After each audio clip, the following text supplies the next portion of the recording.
예, 연금 저축에 대해서 지금 얘기를 계속하고 있습니다. 자, 오늘은요, 우리가 살다 보면은 정말 돈이 필요할 때 있지 않습니까? 내가 몸이 아프다. 또는 우리 가족이 병에 걸려가지고 몇 달을 갖다가 이제 요양을 해야 된다. 또는 뭐 내가 파산을 했다. 이런 여러 가지 경우가 있지 않습니까? 그런 경우에는 우리가 목돈이 필요하겠죠. 그때는 연금저축에서 이 목돈, 이 돈을 인출하도록 되어 있습니다. 그죠? 법에서 정한 이러한 사유가 생기면은 돈을 연금저축에서 인출을 하는데 그때 우리가 낮은 세금으로 끝을 내겠다. 그죠? 그렇게 해서 부득이한 이제 사유로 인출하는 경우 또는 병원비 이런 사유를 갖다 법에서 정한 게 있습니다. 오늘은 거기에 대해서 한번 보겠습니다. 사람이 죽어가는데 세금이 웬 말이냐. 제가 타이틀을 조금 과격하게 붙였습니다만은 어쨌든 자, 연금저축계좌에서 부득이한 사유로 인출을 할 때 세금 혜택을 주는 게 있습니다. 그죠? 그래서 이런 경우입니다. 병원비라든가 부득이한 사유, 그럴 때는 이제 세금을 갖다가 낮은 세금을 혜택을 주겠다. 관련 법은 여기였습니다. 자, 그러면은 항상 제가 강조합니다만은 우리가 지금 어디에 있는가 이게 너무나도 중요합니다. 그래서 많은 사람들이 지금 우리가 연금저축 얘기를 하는데 연금보험 얘기하고 자꾸 헷갈리고 또는 국민연금하고 또 헷갈리고 이런 경우가 있는데 연금저축 이걸 지금 보고 있어요. 사적연금입니다. 자, 그래서 우리가 연금저축은 제가 늘 강조하는 거 세제적격이라고도 부르고 세액공제가 된다는 거 연발정산 또는 종소세 신고할 때 세액공제가 되는 상품이고요. 연금저축이라는 말이 어디에도 지금 전부 다 들어있죠. 그죠? 어디에 가입하는지 관계없이 전부 다 연금저축이라는 말이 들어있기 때문에 세액공제가 되는 상품이다. 이렇게 말씀드렸습니다. 자, 우리가 연금저축의 전체 지도를 보면요. 자, 납입할 때 세액공제, 그리고 중도 해지 또는 중도에 인출할 때 원금과 이자를 합친 금액의 16.5% 기타 소득세를 낸다는 거. 따라서 이렇게 16.5%, 13.2% 연말정산 또는 종소세 신고할 때 세금 혜택을 본 이걸 갖다가 중도 해지 또는 인출하면 그대로 다 뱉어내는 구조이기 때문에 될 수 있으면 연금으로 수령하라는 거죠. 이렇게 세 가지 요건을 충족해가지고 연금으로 인출하면은 결국에는 낮은 세금을 내고 끝을 내겠다. 그런데 연금 수령 한도가 있는데 이 한도를 또 넘어가서 인출하면은 이것도 16.5% 세금을 더 낸다 그랬죠. 그래서 납입할 때는 연말정산 또는 종소세 신고할 때 세금 혜택을 보고 연금을 이제 수령할 때 이때 이제 세금을 낸다는 거죠. 이때는 납입할 때 세금을 안 내고 이때 세금을 낸다. 이렇게 구조가 되어 있습니다. 그래서 자, 연금저축 계좌를 한번 쫙 안을 들여다보면요. 자, 세액공제를 안 받은 게 있고 세액공제를 받은 게 있고 거기다가 이자가 불어난 거 있죠. 그래서 세액공제를 안 받은 거는 사실 나중에 연금으로 받을 때 세금을 안 낸다 그랬죠. 그런데 세액공제 받은 거하고 이자는요, 납입할 때 세금을 안 냈어요. 그래서 나중에 돈을 받아갈 때 그때 세금을 낸다. 이렇게 알고 있어야 됩니다.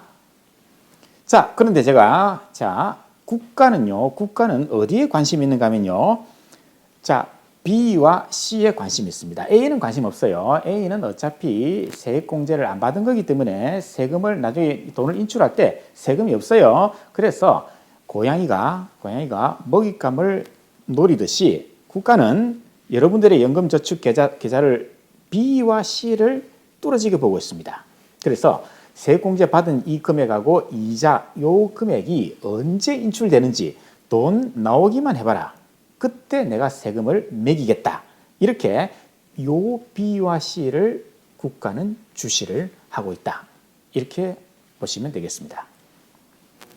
그래서 결국에는 국가는 B와 C에 관심이 있죠. 그런데 B와 C에서 돈이 나오는 경우는요. 중도인출 또는 해약, 연금으로 이제 받을 때 또는 연금으로 받더라도 1200을 초과해서 받을 때 요럴 때 B와 C에서 돈이 빠지는데 그때 국가는 이제 세금을 매기겠다 이렇게 되어 있습니다.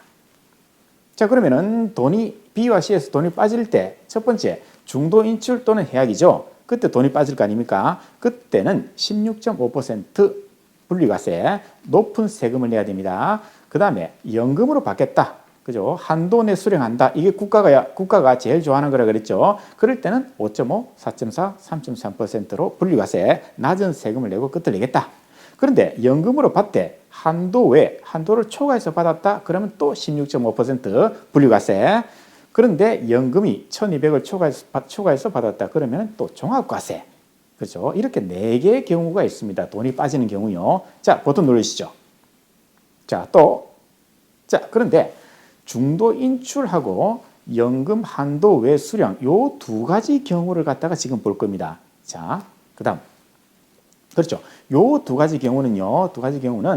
원래는 16.5% 이렇게 세금을 많이 내야 돼요. 그런데 자, 눌러 주시죠. 자, 의료비로 지출했다. 또는 어쩔 수 없는 그죠? 그런 이유로 돈을 인출할 수밖에 없는 그런 절박한 상황이다. 그럴 때는요.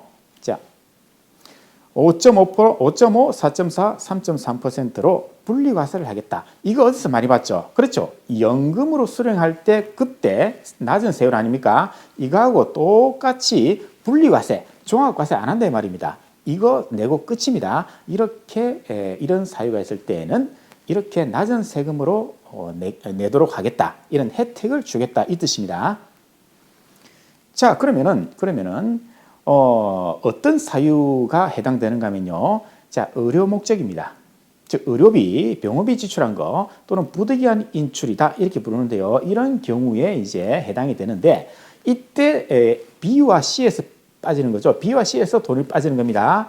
세공제 안 받은 거는요. 언제든지 뺄 수 있습니다. 언제든지 뺄 수 있어요. 세금 하나도 없이 당연하죠. 따라서 세공제 받은 B하고 불어난 이자 이 그죠? BC에서 돈을 인출하는데 의료 목적 또는 부득이한 인출일 때는 혜택을 준다는 거죠. 그러면은 이때 돈이 빠져나갈 때 이걸 연금소득입니다. 얘도 연금소득이에요. 그죠? 연금소득입니다. 그래서 무시하지 마.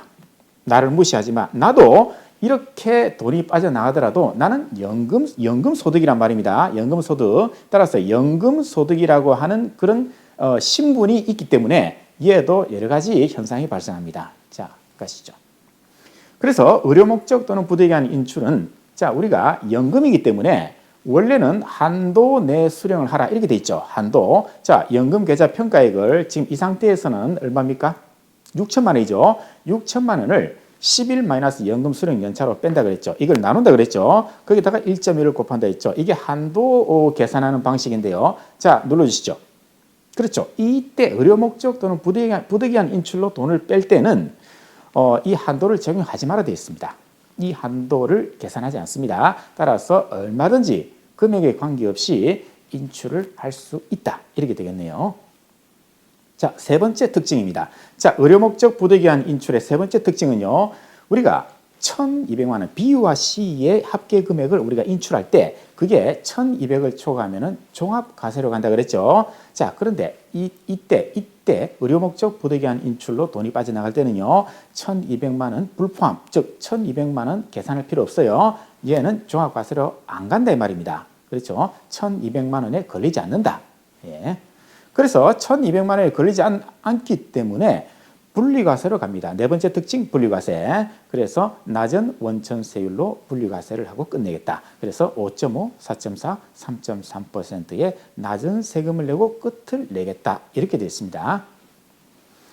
자, 그러면은 의료 목적 부득이한 인출인데 어떤 사유로 이렇게 돈을 뽑느냐? 이 법에서 정한 사유가 한 3가지 정도로 나눌 수 있어요. 첫 번째는요. 천재지변입니다.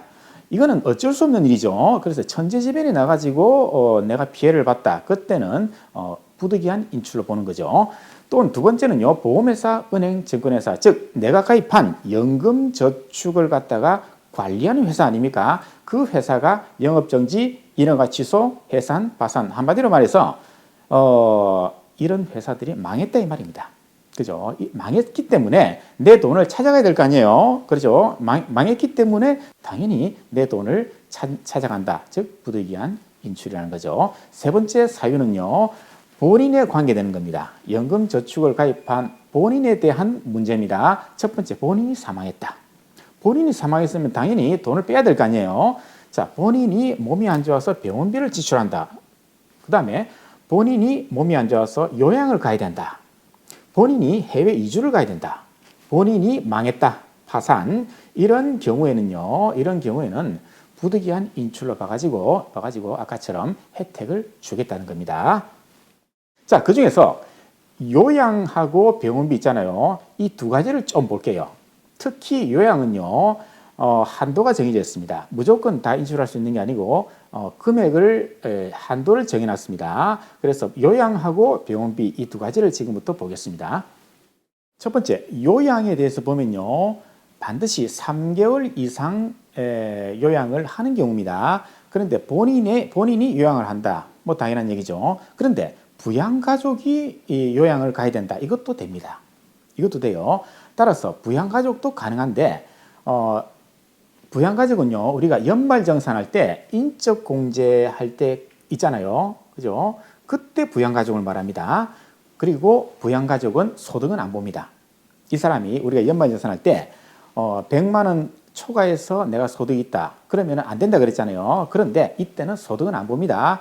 사람이 죽어가는데, 그죠? 사람을 살리는 게 급하지 돈이 무슨 문제냐, 이런 취지입니다. 그래서 본인 또는 부양가족 다 요양할 때 적용이 되고요. 반드시 3개월 이상 요양이 필요한 경우만 해당됩니다. 3개월 이상 요양을 해야 돼요. 자, 얼마를 인출 가능하냐? 그러면 이게 한도가 정해졌어요. 얘는 요양은요. 자, 일단은 200만 원입니다. 기본 금액 200만 원은 무조건 해줍니다. 200만 원. 거기다가 의료비, 그죠? 실제로 뭐 요양을 하려면 여러 가지 검사를 하고 막 치료를 받을 거 아니에요. 그 의료비, 그리고 간병인도 필요하겠죠. 그죠? 간병인 비용, 이거는 실제 들어간 비용 아닙니까? 그리고 본인이 일을 못 하잖아요. 요양을 가면은. 또는 부양가족이 요양을 가면은 본인도 같이 가야 될 거 아니에요. 그래서 본인이 휴직을 하거나 또는 휴업을 했다. 그러면은 그 월수 곱하기 150만 원. 내가 석 달 내가 휴직을 했다. 그러면은 450만 원. 그래서 이 하나, 둘, 세 개를 다 합친 금액을 이제 인출 가능 금액으로 정하고 있습니다. 그러면은 자, 제출 서류가 있어야겠죠. 무조건 다 해주는 건 아니고요. 자, 이걸 갖다가 보험회사 등에게 제출을 합니다. 즉, 내 연금저축을 관리하는 회사 있잖아요. 내가 어디에 가입했느냐, 그 회사한테 서류를 제출하면 되는데요. 첫 번째, 진단서. 그죠? 진단서에는 당연히 3개월 이상 요양이 필요하다는 내용이 적혀 있겠죠. 의료비 영수증. 그리고 간병인을 썼다 그러면은 간병인의 이름, 생년월일, 신상 명세가 들어가는 거고요. 다 휴직, 휴업을 증명하는 서류를 갖다가 제출하는 거. 이렇게 해서 3개월 이상 요양을 할 때 들어간 비용에 대해서는 5.5%, 4.4%, 3.3% 낮은 세금으로 이제 끝을 내겠다, 혜택을 주겠다, 이런 말이죠. 그 다음에 또 하나 사유가 있었잖아요. 자, 본인의 의료비를 지출하는 경우입니다. 자, 그런데 이거는요, 부양가족은 안 돼요. 부양가족은 안 됩니다. 본인 의료비만 해당이 됩니다. 그런데 이거는요, 우리가 연말정산할 때 의료비 세공제를 받잖아요. 그거하고 똑같습니다. 거기에 들어간 의료비, 치료비를 말합니다. 따라서 성형수술비 이런 거는 당연히 안 되죠. 우리가 연말정산할 때 의료비 세공제 대상이 아니잖아요. 그래서 실제로 내가 몸이 안 좋아서 치료를 하는데 들어간 비용을 이제 말하는 겁니다. 다만 이 의료비는요, 독특한 특징이 있어요. 55세 이후에 연금 수령을 할 것, 그리고 가입일부터 5년 이상 경과, 연금저축에 가입한 때로부터 5년 이상 경과, 이 두 가지를 충족을 해야 됩니다. 이 두 가지를 충족하라는 말은 결국에는 내가 연금을 수령하는 그 단계에서 내가 몸이 안 좋아서 의료비를 지출했을 때 이게 가능하다는 겁니다. 따라서 내가 연금저축을 가입을 하고 있는 단계, 납입을 하고 있는 단계, 55세 전에 이럴 때는 안 된다, 이렇게 돼 있어요. 법에서는요. 그 취지는 제가 봤을 때는 이렇게 55세 이후에 연금을 받고 있을 때 이때는 아무래도 돈이 없잖아요. 그래서 어쩔 수 없이 이렇게 병원비가 나갔다. 이때는 혜택을 주겠다는 거고요. 그 전에 내가 55세 전에는 내가 일을 하고 있을 거 아니에요. 그렇기 때문에 그때는 인출을 하더라도 16.5%를 내야 된다는 거죠. 이렇게 혜택을 주는 게 아니고, 그래서 연금만 있는 이런 힘든 시기에 의료비를 지출했기 때문에 그때는 혜택을 주겠다. 이렇게 이제 해석이 됩니다. 그래서 의료비를 지출하고 나서 6개월 이내에 신청을 해야 돼요. 누구한테? 연금계좌 취급자, 즉 보험회사, 은행, 증권회사, 여기다가 이제 서류를 갖다가 제출하겠죠. 서류는 뭐 의료비 세액공제를 받는 그거하고 똑같죠. 의료비 영수증 있잖아요. 그걸 갖다가 제출을 하면은 해주겠다. 이렇게 되어 있습니다. 자, 이제 정리를 해보면요. 자, 의료 또는 부득이한 사유로 인출을 한다. 이때 이제 혜택을 주는 건데요. 자, 본인이 사망, 질병, 요양, 천재지변, 해외 이주, 파산, 보험회사가 망했다. 이런 경우에는 이제 인출을 할 수 있다 그랬죠. 특징은요, 연금 소득이다. 그죠? 연금 수령 한도는 제외, 계산할 필요 없다. 1,200만 원 계산할 때도 얘는 빠진다. 따라서 종합과세하고는 아무 관계없죠. 따라서 원천세율이 5.5, 4.4, 3.3% 낮은 세금으로 이제 분리과세로 끝이 난다. 이렇게 이제 정리가 되겠습니다. 연금저축을 우리가 가입을 하고 가능하면은 55세까지 계속 유지를 하는 게 제일 중요하죠. 그런데 의료비라든가 부득이한 사유가 생겼을 때는 뭐 어쩔 수 없는 거 아닙니까? 그죠? 그때는 이렇게 법에서 정한 대로 그런 사유가 발생했으면 그걸 증명할 수 있는 서류를 첨부를 해가지고 보험회사 등에다가 이제 신청을 해서 그때 낮은 세금으로 이제 인출할 수 있는 그런 혜택도 있기 때문에 이런 것도 알아두면은 나중에 실제 나한테 이런 일이 닥쳤을 때 이걸 모르고 있다면은 우리가 불이익을 받을 수도 있잖아요. 그래서 이런 것도 우리가 알고 있으면은 급할 때 그래도 도움이 될 것 같습니다. 예, 이상으로 마치고 다음 시간에 다른 주제로 또 찾아뵙겠습니다.